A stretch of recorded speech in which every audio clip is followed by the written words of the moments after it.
내가 얼마만큼의 재료를 갖고 있느냐, 단어를 모르면 사실 그 이해할 수 있는 범위가 굉장히 줄어들잖아요. 그렇죠. 먼저 많이 갖추는 게 필요하다고 생각합니다. 네. 혁신가들에게는 삶이 순탄치 않다, 이런 얘기를 한번 드려보고 싶네요. 그래도 어떻게 보면 피곤할 수도 있지만 또 이런 다이나믹한 삶을 살기 때문에 저희 인생이 더 풍요로워지지 않나? 네. 이런 생각도 해봅니다. 이런 것들을 좋아하는 사람들에게는 더 신나는 세상이 되고 있다는 느낌도 듭니다. 그렇죠.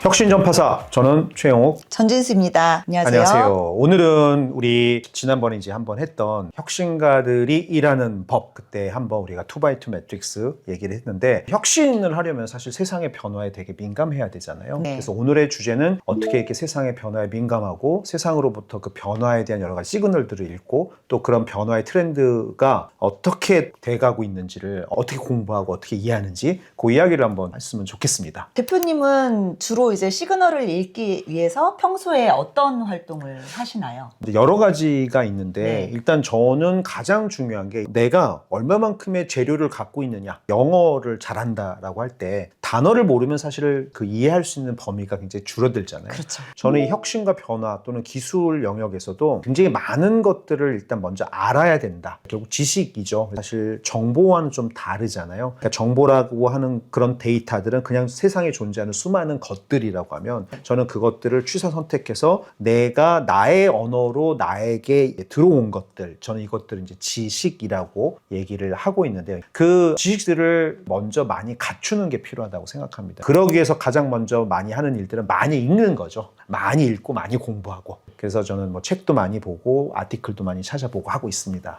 네, 저도 비슷한 것 같아요. 그냥 일상에서 매일매일 변하는 테크 트렌드를 아침에 눈 뜨자마자 어떤 기사가 나왔는지 주로 이제 해외 아티클부터 쭉 보고, 그리고 평소에도 이제 새로운 책이 나오면은 서점에 가서 이 책 저 책 다양하게 보고, 평소에 많이 읽는 분야가 아니더라도 다양하게 어떤 책들이 나오는지 흐름을 좀 보려고 해서 네. 세상의 변화에 대한 시그널을 읽으려는 노력을 평소에 하는 게 좀 체화가 돼 있는 것 같아요. 사실은 좀 시간이 좀 필요하다고 생각해요. 네. 왜 그러냐면 이 지식이라고 하는 것이 단순히 그냥 많이 있다라고 하는 거는 일종의 점인 거죠. 네. 그러니까 내 머릿속 뇌 속에 수많은 점들이 있는 건데, 이 점들이 연결이 되었을 때, 그러니까 신경도 사실 뉴런으로 연결이 되었을 때 그것이 비로소 의미가 있듯이 연결이 되었을 때 더 가치가 있어진다고 생각하는데, 저는 어릴 때 동네 시립도서관 또는 학교에 있는 도서관 가는 걸 되게 좋아했습니다. 그래서 저 같은 경우는 뭐 시립도서관이나 학교 도서관에 가서 그 당시는 많이 빌려주는 데가 뭐 맥시멈 5권밖에 못 빌리잖아요. 그러니까 얼마나 심혈을 기울여서 보겠습니까? 그래서 5권 안에 이제 후보 안에 못 들어가면 이제 다시 꽂는 거죠. 아마 그 5권을 빌리기 위해서 적게 잡아도 한 30-40권은 꺼내 보는 것 같아요. 또 보다가 다 못 읽고 반납합니다. 근데 반납하러 가면 반드시 하는 일이 다 못 봤으나 더 보고 싶은 책은 다시 빌리고, 이거를 거의 20년 넘게 한 것 같아요. 와. 결론적으로 그럼 책을 많이 읽어서냐라고 물어볼 수 있는데 사실 그런 건 아닌 것 같고요. 많이 읽는 것만큼이나 중요한 게, 책들은 다 분야별로 꽂혀 있잖아요. 그 서가에 내가 그렇게 다양한 것들을 찾기 위해서 이렇게 쳐다보다 보면 흐름, 변화가 계속 생깁니다. 새로운 책들이 들어오고 책들이 나가고, 그리고 책들이 들어올 때 굉장히 많은 비중을 가진 또 주제들이 생기기도 하고 소분화된 주제들이 생기기도 하면서 그런 것들을 계속 몇십 년간 쳐다본 게 어떤 그런 변화의 흐름을 읽는데 근육을 만들고 저의 체질을 그런 거에 민감하게 만들어준 결과를 낳지 않았나, 이런 생각이 좀 들어요. 와, 근데 저는 이제 책을 고르는 과정을 굉장히 중요하게 생각을 해요. 가서 비슷한 유형의 책들을 쭉 보고 그 책을 목차를 읽고 흐름이 어떻게 진행이 되는지를 아는 그 과정 자체가 책을 집중해서 읽는 시간만큼 저한테는 흥미로운 시간이어서, 서점에 딱 가면은 보통 적게 사든 많이 사든 꽤 많이 시간을 보내는 편이고요. 어떤 새로운 분야를 공부를 해야 된다 라고 할 때 저만의 습관이 있거든요. 네. 예를 들어서 새로운 트렌드가 하나 나왔다. 심지어는 제가 전공하지 않았던 어떤 정복을 해야 되는 분야가 생긴다. 저는 서점에 가서 기본적으로 그냥 10권을 사옵니다. 그 10권 정도 책에서 퀄리티가 좋은 거를 먼저 이렇게 완독을 하고, 나머지 책들은 보면은 이제 비슷한 내용들이 좀 나오거든요. 그러면 그런 것들은 그냥 흘러 지나가고, 그리고 또 새로운 게 나오면 보고, 완벽하게 이해를 하지 못하더라도 그 10권을 이렇게 어느 정도 제가 소화를 하게 되고 나면은 그 그 분야에 대해서는 이제 아티클을 보면서 업그레이드를 한다든지 집중 공략을 하는 시간을 네. 좀 밀도 있게 가졌던 게 굉장히 저의 삶에서 도움이 됐던 것 같다. 네. 저는 항상 책을 살 때 그 대략 몇 권을 사야겠다라고 정해놓고 삽니다. 왜냐면 어차피 10권을 사도 다 못 봐요. 네네, 맞아요. 그리고 사실 못 보고 그 쌓여있는 책들도 네. 되게 많은데 그래도 당장 꼭 보고 싶은 책들 5권을 사야겠다. 기준을 잡아놓고 책을 보는 편이고요. 요즘 이제 이북을 보잖아요. 이북도 똑같습니다. 관심 있는 분야가 있으면 찾아서 그 중에서도 뭘 살까를 고민을 하면서 이제 또 구매를 하거나 대여를 하는데 아무래도 이북의 경험이 일반적인 종이책보다는 좀 못한 것 같아요. 저도 비슷한 것 같아요. 넘기고 네. 이렇게 찾아보고 뒤적뒤적하고 꺼내보고 하는 네. 그런 경험이 없다 보니까 하지만 굉장히 시간을 세이브해주고 부피를 안 차지하잖아요. 저는 아직까지는 이북을 많이 보진 않아요. 왜냐면 제가 한때 이북을 컬렉션 하던 시기가 있었거든요. 근데 그 사이트가 망했어요.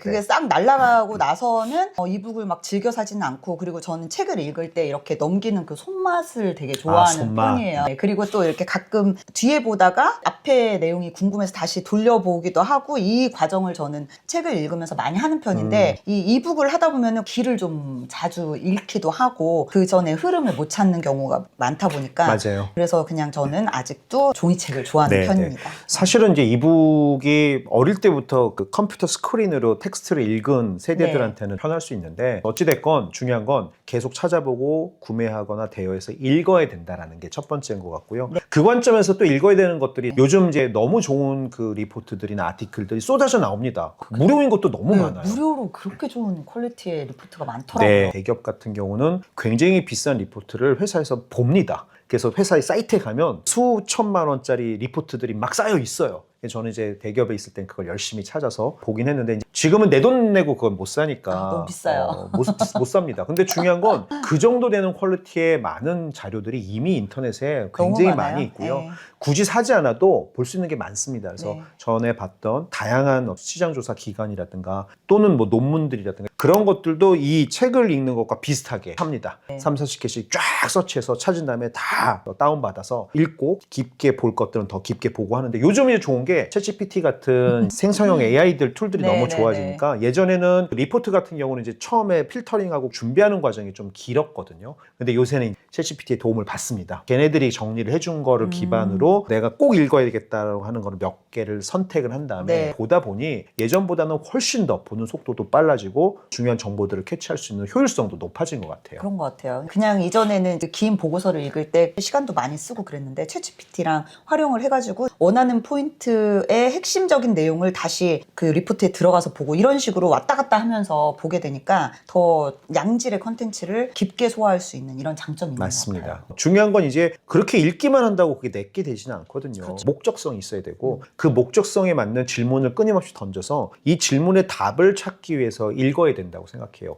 또는 그거를 찾기 위한 조사 뭐 이런 것들이 함께 수반이 되면 좋은 인사이트나 통찰력 같은 것들이 생기기도 하는 것 같고요. 더욱이 이제 여기서 빠지면 안 되는 게 저는 하나 있다고 봅니다. 저 혼자 정답을 알 수는 없잖아요. 네. 그래서 반드시 이 주제에 대해서 같이 논의하고 나랑 다른 의견을 가진 사람들과 함께 이야기를 하면서 왜 다른지 또 필요하다면 내가 설득도 해봐야 되고 이 과정이 저는 되게 중요하다고 생각을 해요. 네, 저도 비슷하게 느끼는 게 그냥 책만 나 혼자 읽고 마는 게 아니라 관련한 주제를 논의할 수 있는 사람들하고 북토크를 한다든지 어떤 주제에 대해서 생각을 나누고 이거를 더 진화시키기 위해서 어떤 내용을 더 공부하면 좋을지 디스커션 하는 과정에서도 같이 성장을 하는 게 그 책을 읽는 만큼이나 중요한 거. 사실은 저희들이 유튜브를 시작한 이유 중에 하나도 그거예요. 네. 지속적으로 계속 디스커션 하면서 어떤 분야나 어떤 아젠다에 대해서 깊이 있는 토론과 질문들을 계속 던지기 위해서 사실 유튜브를 저희가 시작한 이유이기도 하고요. 그래서 이걸 준비하면서도 우리가 또 끊임없이 토론도 하고 뭔가 논쟁도 하고 그러고 있고요. 그런 방법 중에 하나가 소셜을 활용하는 방법도 되게 좋은 것 같아요. 네, 맞아요. 소셜 주로 어떤 거에서 많이 보세요?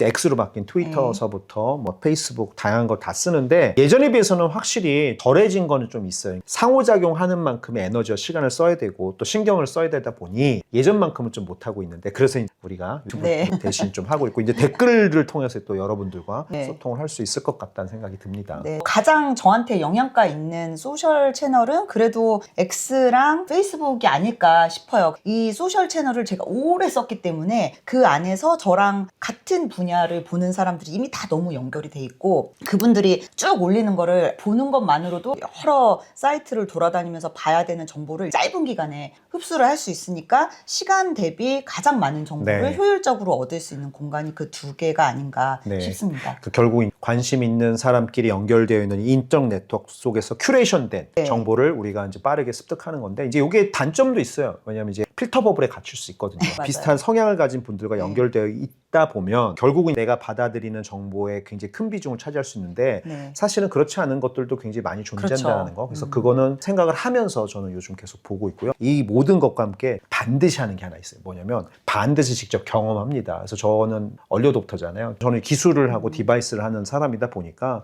새로운 제품이 나오면 늘 사거나 또는 비싸서 못 사는 경우에 어디 가서든 반드시 써봅니다. 그래서 직접 구매하는 과정, 고민하는 과정, 또 사용하는 과정을 굉장히 길게 가져가면서 그것이 진짜 어떤 의미고 어떤 그 내용을 갖고 있는지를 오감을 가지고 직접 경험해 보는 것, 이게 저는 굉장히 중요하지 않나 생각합니다. 네, 저도 비슷한데요. 제가 제일 좋아하는 말이 learning by doing이거든요. 제가 직접 해보고 만들어보고 하면서 배우는 게 깊게 각인이 되기도 하고 완전한 내 걸로 만들 수 있어서 직접 해보면서 배우는 거를 가장 좋아합니다. 네. 혁신이 일어나고 있는 곳들이 항상 내 주변은 아니잖아요. 네. 직접 가서 보고 그것들이 도대체 어떤 의미이며 어떤 실제 변화들이 있는지를 경험하는 것도 저는 되게 중요하다고 생각을 해요. 맞아요. 그래서 우리가 뭐 CES도 가고 MWC도 맞습니다. 가고 하는데 현장에서 직접 보면서 그걸 직접 만드신 분들하고 얘기를 하면서 얻는 인사이트들도 있고 해서 정답은 현장에 많이 있지 않을까 이런 생각을 해봅니다. 맞습니다. 그래서 가장 중요한 건 계속 질문을 던지고 끊임없이 어떤 현상이나 진리에 대해서 의문을 품어야 되고 계속 끊임없이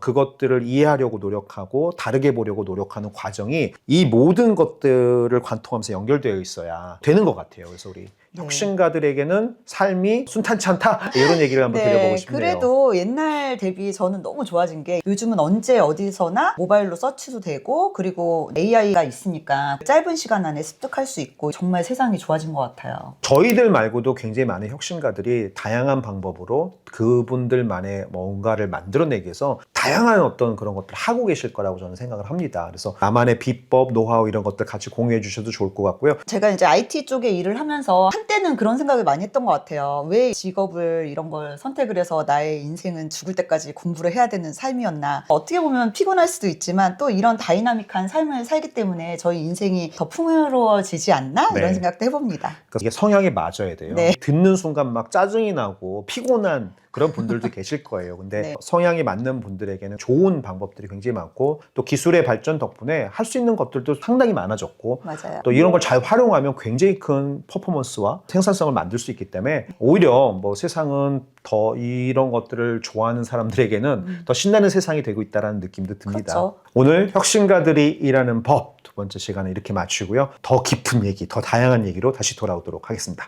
감사합니다. 감사합니다.